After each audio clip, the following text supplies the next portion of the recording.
السلام عليكم ورحمة الله وبركاته. عاملين يا اخواتي؟ رب تكونوا بخير. اهلا بكم في فيديو جديد. النهارده باذن الله اتعرف على موعد مباراة الاهلي والاتحاد السكندري في الدوري المصري باذن الله الجولة الثالثة، واما تفاصيل نتعرف على الموعد والتوقيت والقنوات الناقلة للمباراة باذن الله.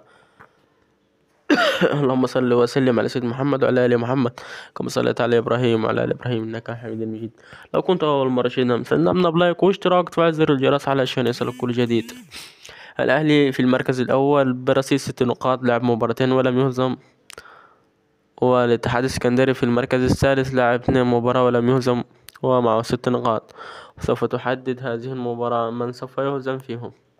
الموعد غدا بإذن الله يوم الجمعة الموافق يوم 22/11/2024. توقيت المباراة على تمام الساعة 8 مساء بتوقيت القاهرة ومصر، والساعة 9 مساء بتوقيت مكة المكرمة والسعودية. الملعب ستقام المباراة على ملعب استاد القاهرة الدولي. القناة الناقلة اون تايم سبورت اتش دي وكرة بلاس وان تايم سبورت 2 برضه. وهنا قد انتهينا، والسلام عليكم ورحمة الله وبركاته. منساش توقع مع نتيجة المباراة الأهلي أم الاتحاد السكندري.